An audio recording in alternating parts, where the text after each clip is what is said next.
Então, como a gente falou no comecinho do programa, para lembrar sobre a importância de controlar os níveis de glicose e combater a doença, dia 26 de junho, portanto hoje, foi escolhido para ser o Dia Nacional do Diabetes. Essa data serve para destacar que é fundamental fazer o monitoramento da glicose e ter uma rotina equilibrada, né, e disciplinada também para evitar problemas. Sobre o assunto, a gente está recebendo aqui no nosso programa a médica endocrinologista, a doutora Carmen Laís, né, no nosso quadro Hora Marcada. Doutora Carmen, tudo bom? Tudo bem. Seja bem-vinda aqui ao nosso Tem de Tudo. Muito obrigada pelo espaço para falar dessa doença tão prevalente. Tão comum, né? Infelizmente, bem mais comum do que a gente gostaria. Vamos começar explicando o que é o diabetes? O diabetes é uma doença metabólica no qual o paciente perde a capacidade de controlar os níveis de glicose. E esses níveis de glicose mais elevados, ao longo dos anos, predispõe a várias complicações, principalmente complicações na retina, na visão, nos rins e em membros inferiores, causando inclusive amputações. O diabetes é a principal causa de perda de membros não traumáticas. Então, excluindo os acidentes, é a principal causa de alguém perder o membro inferior. Agora, existem vários tipos da doença, né, doutora? É verdade. Os tipos mais comuns é o 1 e o 2. O tipo 1 é uma doença autoimune, acomete crianças ou adultos jovens, aparece da noite para o dia e sempre tem que ser tratado com insulina. Já o tipo 2 é o tipo mais comum, é em pessoas mais velhas, acima de 40 anos, com história familiar e que o início é insidioso. Começa com pré-diabetes, o nível de glicose vai aumentando aos pouquinhos até que se torna diabético. Nesse caso, o tratamento pode ser com medicamentos orais, mudança do estilo de vida e também atividade física. Mas além desses dois tipos, tem vários outros, como diabetes gestacional, diabetes associado à cirurgia do pâncreas, que é o órgão que produz a insulina, diabetes causado por uso de medicamentos, como, por exemplo, imunossupressores usados pós-transplante. Então, são inúmeros diabetes. Agora, como se diz, a diabetes é uma doença silenciosa, por isso que ela se torna tão perigosa. Muitas vezes não apresenta sintomas e quando vai apresentar, os índices já estão elevadíssimos, né? E o paciente corre, inclusive, risco de vida, né, doutora? Então, o que a gente tem que ficar prestando atenção no nosso organismo que pode ser um sinal de alerta? Como você bem disse, né, a maioria dos casos é assintomático, então é importante que o paciente faça o rastreio.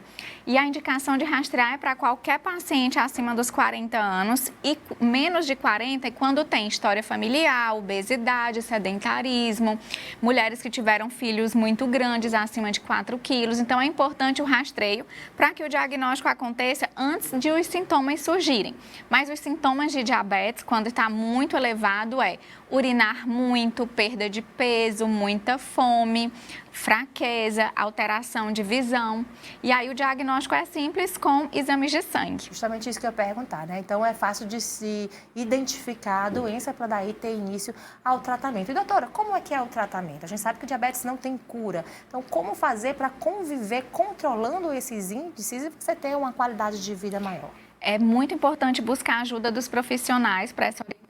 É uma doença crônica e o tratamento ele engloba tanto o uso de medicações de uso regular, a prática de atividade física e a alimentação equilibrada. Tudo isso em conjunto vai fazer com que o paciente portador de diabetes tenha uma vida super saudável. E não é incomum que o paciente, após o diagnóstico de diabetes, ele se torne mais saudável do que ele era antes. O diabetes tem um estigma muito grande, que é culpa do paciente, que é alguém que não se cuida. E aí, quando o paciente tem esse diagnóstico, ele sente muito, é um momento de muita consternação. Mas com a mudança do estilo de vida, o paciente fica muito saudável, consegue ter uma vida plena, muitas vezes mais saudável do que antes do diagnóstico. E a gente conversando previamente, inclusive as tecnologias, né, a medicina avançou bastante e hoje, inclusive, já se fala, já existe uma cirurgia que pode ajudar no controle, né, desses índices. Doutora, explica pra gente essa cirurgia. É verdade, existe a cirurgia metabólica que fazem alterações parecidas com o que é feito para a cirurgia bariátrica, para a perda de peso, e que faz alterações hormonais que pode fazer com que o diabetes entre em remissão.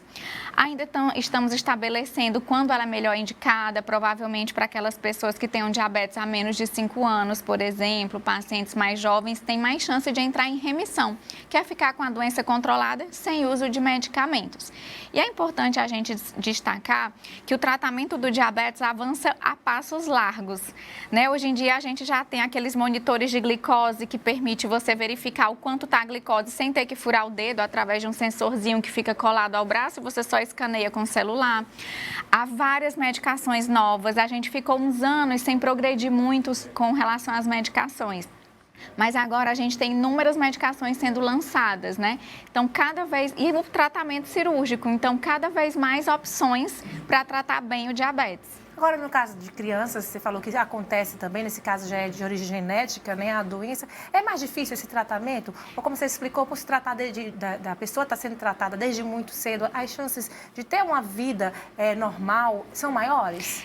É muito desafiador, né? Porque acaba que, como são crianças, os pais, né, que cuidam, a gente até chama o pai pâncreas e a mãe pâncreas, que é ele que vai cuidar da glicose da criança. Então, é muito desafiador, porque tem ajuste da alimentação, o tratamento é com insulina, com múltiplas aplicações, né, com agulhinha, que impacta na qualidade de vida da criança, mas as crianças são muito resilientes, elas tiram de letra. E é muito comum nos perguntarem qual é o pior tipo de diabetes. É o tipo 1 que usa insulina ou é o tipo 2? E a gente sempre diz que o pior tipo de diabetes é o descompensado. Que fazendo o tratamento adequado, dá para ter uma vida bem plena tendo diabetes, ou tipo 1 ou tipo 2. Ah, certo. Então é esse recado que fica nessa data, né? Que é possível sim você viver com qualidade de vida, desde que você faça o controle da doença, orientado aí por profissionais. Doutora, muito obrigada pela sua participação, entrevista super esclarecedora, tá certo? Eu que agradeço o espaço. Tá certo. Bom dia para a senhora.